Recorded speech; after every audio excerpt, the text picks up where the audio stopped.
Bonjour à tous, alors aujourd'hui petit exercice donc sur les probabilités et la notion d'indépendance. Donc on utilisera bien sûr la propriété qui dit que A et B sont indépendants, c'est équivalent à dire que la probabilité de l'intersection est égale au produit des deux probabilités.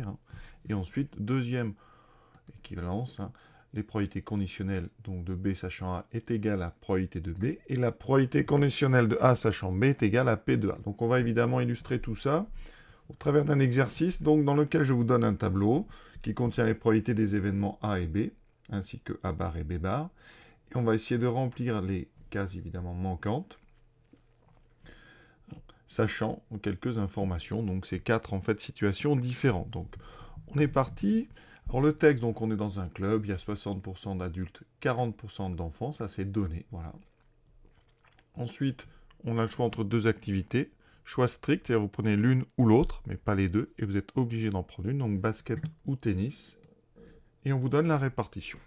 Donc 30% des adhérents ont choisi le basket et 70% le tennis. Alors les résultats ici sont déjà indiqués dans le tableau, et donc il vous reste, vous voyez ici, à indiquer les intersections entre les lignes et les colonnes. Donc première situation, je vais vous donner la probabilité de A sachant B.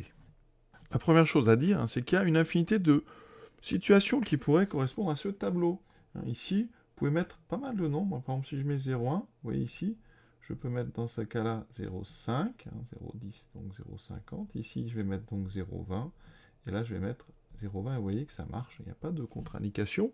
Donc, effectivement, ici, on peut mettre pas mal de nombres à la place de ce 0,10 qui donnerait une situation tout à fait plausible. Et donc, nous, on va en traiter 4.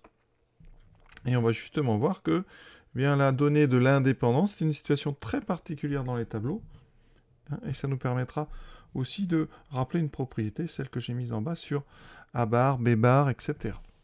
Et vous remarquerez d'ailleurs qu'il y a certaines situations qui au départ, quand on fait les textes un peu vite, paraissent plausibles, mais qui ne fonctionnent pas. Par exemple ici, si j'avais choisi de mettre un 0,5, on se dit, bon, on fait l'exercice. Ici, j'ai donc un 0,1.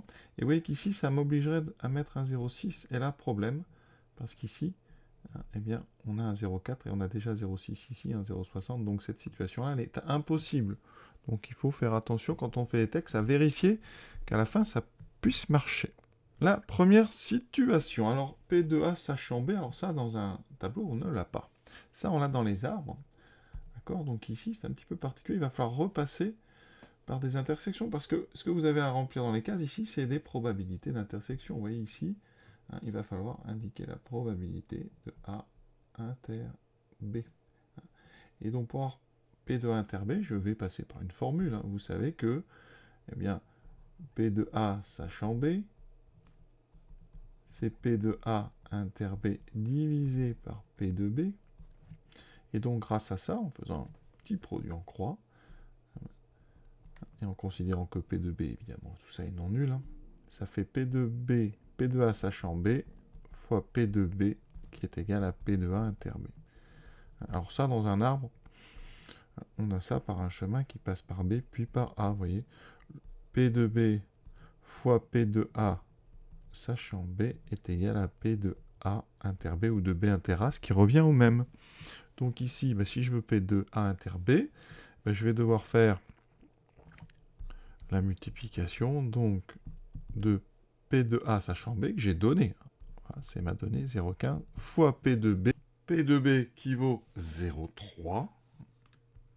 Donc on fait 0,15 fois 0,3, 3 fois 5, 45. Donc ça fait ici 0,045. On fait bien attention à la position de la virgule.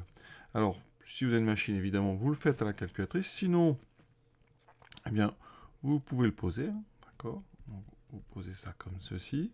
Il y a un 0 ici, vous mettez un petit point. Ensuite, 3 fois 5, 15. On retient. 3 fois 1, 3 et 1, 4. Voilà. Ensuite, on a fini. Après, on compte 1, 2, 3, 4 chiffres après virgule. Donc, on va mettre la virgule. 1, 2, 3 et donc 4. Voilà pourquoi ça fait 0,045. Sinon, intuitivement, quand vous faites 0,15 fois 0,30, ça veut dire que vous prenez ici 30% de 0,15. Donc vous voyez, en termes d'ordre de grandeur, on est sur du 4,5%.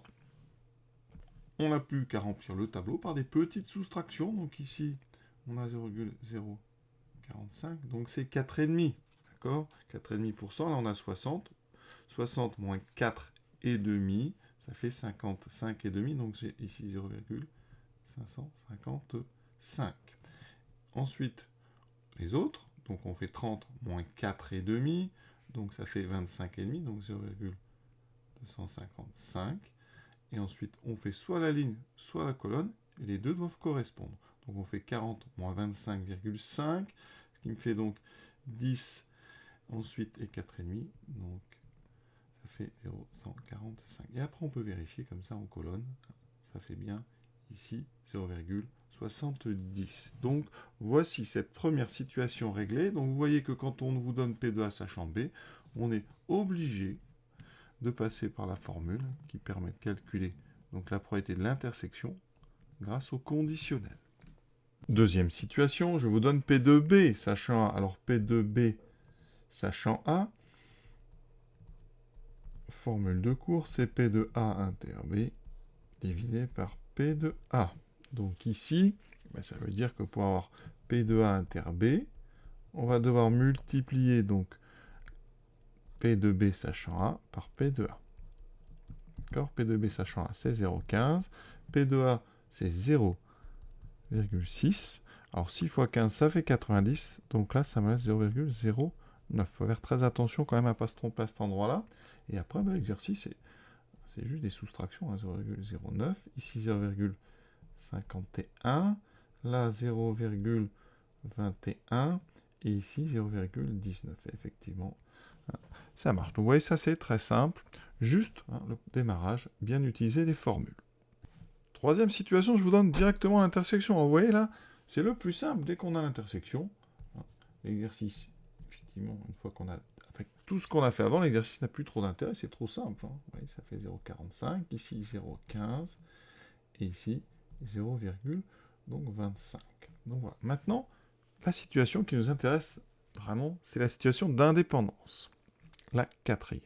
Alors là, on va utiliser évidemment la définition A et B sont indépendants. Ça veut dire que P de A inter B, c'est égal à P de A fois P de B. Et ça, vraiment, c'est uniquement à la condition que A et B sont indépendants.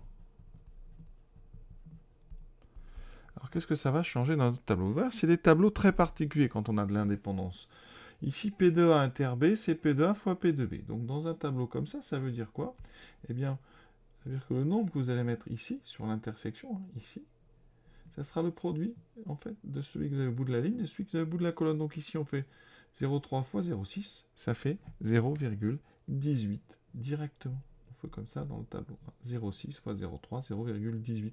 Et après, on remplit par des soustractions. Et vous allez voir, il se passe quelque chose de très très intéressant. Donc 0,18, ici il va me rester 0,42, ici 0, donc 28, et là 0,12. Et là, j'avais mis une propriété, on va en parler de cette propriété. Parce que le tableau que vous avez devant vous, il est très particulier.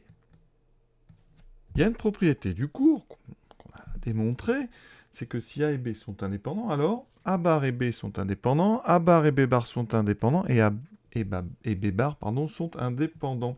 Alors ici, je vous ai dit, nous on a A et B indépendants. Donc ça veut dire que, obligatoirement, A bar et B sont indépendants. Alors A bar et B sont indépendants, qu'est-ce que ça veut dire ça? Ça veut dire que dans notre tableau, la probabilité de A bar inter B doit être égale à P de A bar fois P de B. Alors, regardons ça. P de A bar inter B. Donc, c'est l'intersection de la ligne A bar et de la colonne B. C'est-à-dire c'est ce fameux 0,12 ici. Enfin, fameux parce que je viens de l'entourer. Qu'est-ce qu'il a de particulier, ce 0,12? Eh bien, d'après ça, ça devrait être effectivement le produit de P de A bar, c'est-à-dire 0,4 fois le produit de P de B. Effectivement, ce 0,12, c'est 0,3 fois 0,4. Donc, une fois qu'on a ce 0,18 qui était obtenu par produit 0,6 fois 0,3, vous voyez que le nombre d'en dessous, lui aussi, fonctionne sur le même principe. D'accord? Et la même propriété, mais en utilisant, par exemple, A bar et B bar indépendants, nous dirait qu'on a aussi P de A bar inter B bar qui vaut P de A bar fois P de B bar. Donc ici, eh bien, on va avoir une remarque similaire. Quand on prend l'intersection de la colonne B bar et de la ligne A bar, ce 0,28, ça doit être le produit effectivement de 0,4 et de 0,7. Donc on pourrait très bien, une fois qu'on a A et B indépendants, remplir un tableau A bar, B, B bar en faisant uniquement cette remarque, c'est-à-dire des multiplications de lignes et de colonnes. Et d'ailleurs, vous remarquez que la troisième conséquence, c'est que A et B bar sont indépendants. Donc ici, ce 0,42, eh bien oui, c'est le produit de 0,6 fois 0,7. Donc c'est un tableau très particulier, le tableau de deux événements indépendants. Et donc, regardez, si par exemple, je changeais la situation. Si au lieu de mettre des 60-40, j'avais mis par exemple 0,5, ici 0,5, et si là je mets 0,1, 0,9. Eh bien, si A et B sont indépendants, eh bien, le tableau se remplit très vite. On fait 0,1 fois 0,5, donc 0,05. 0,9 fois 0,5, ça fait 0,45. Vous voyez bien que ça marche, hein, la somme coïncide. 0, ici 0,5, et là, on a 0,45. Vous voyez, tout fonctionne très bien, et on a effectivement un tableau très particulier. Et vous pouvez vraiment tout tester. Hein. Là, j'ai mis des 0,5. À chaque fois que vous allez faire ça dans un tableau 2-2, ici avec deux événements indépendants, ça fonctionnera de la même façon. Alors, si je mets 0,2, 0,8, par exemple 0,4 et 0,6, eh bien quand je fais mes multiplications, ici j'aurai 0,08, 0,12, 6 fois 8, 48, donc 0,48, 4 fois 8, 32, 0,32. Et vous voyez que tout fonctionne bien. Donc les tableaux d'indépendance de deux événements, c'est des tableaux très particuliers où la contrainte d'indépendance permet de tout remplir très rapidement. Voilà, on en reparlera bien sûr, c'est des choses assez importantes à remarquer. Je vous souhaite une bonne fin de journée à tous et à très bientôt.